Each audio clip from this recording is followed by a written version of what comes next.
நான் முத்தானே உங்களை தானே தேடிட்டு வந்தேன். இல்லண்ணே, சின்ன வயசுல இருந்து ஆர்கானிக் ஃபார்மிங் பண்ணணும்னு ஒரு ஆசை இருக்கு. சரி. அதுக்காக ஃபீல்டு தான் ரெடி பண்ணிட்டேன். ஆனா அதை பண்றதுக்கு ஒரு ப்ரொசீஜர் எல்லாம் தேவைப்படுமாமே. 3 வருஷம் வெயிட் பண்ணுமாமே. அதான் நான் ஒண்ணும் தெரியாம இருக்கேன். அதுதான் ஒண்ணு தேடி வந்தேன். சரி, ஆர்கானிக் ஃபார்மிங் பண்ணணும்னு நினைக்கிறேன். ஆர்கானிக் ப்ராடக்ட் மேல மக்களுக்கு ரொம்ப டிமாண்ட்லாம் அதிகமா இருக்கு. அது மூலியமா நான் வந்து எக்ஸ்போர்ட் இம்போர்ட் அதெல்லாம் பண்ணும்போது எனக்கு லாபம் அதிகமா கிடைக்கணும். இப்ப ஆர்கானிக் ஃபார்மிங் பண்ணணும்னா ஃபீல்டு ரெடி பண்ணலாம். ரெடி பண்ணிட்டியா?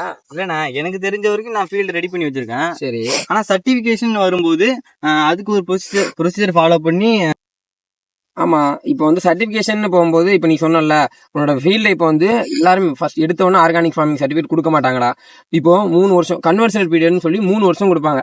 இப்போ நீ இதுக்கு வந்து ஆர்கானிக் சர்டிஃபிகேஷன் ஏஜென்சி 2 இருக்கு.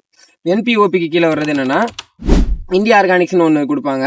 அதுக்கப்புறம் வந்து என்னன்னா பிஜிஎஸ் சிஸ்டம்னு ஒன்று இருக்கு. இந்த பிஜிஎஸ் சிஸ்டம்ல தான் வந்து இப்போ நீ வந்து ஒரு ஃபீல்டை மாத்துற அப்படின்னா ஆர்கானிக் ஃபார்மிங்காக மாத்துற அப்படின்னா 3 வருஷம் அந்த சர்டிஃபிகேஷன் ஏஜென்சி ப்ராசஸ் வந்து போயிட்டு இருக்கும்.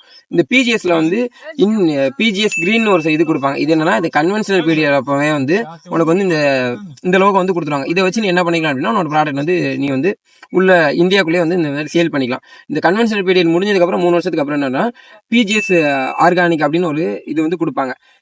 இந்த லோகோ கொடுத்தாங்க அப்படின்னா இந்த உன்னோட ஃபீல்டு வந்து ஆர்கானிக்கா இருக்கு அப்படிங்கிறது வந்து இது பண்ணிக்கலாம். இதுவே நீ வந்து வெளியில எக்ஸ்போர்ட் பண்ணணும்னு சொல்லிட்டு இருந்த பத்தியா அந்த ஃபாரின்க்குலாம் எந்த நாட்டுக்கு எக்ஸ்போர்ட் பண்ண போற?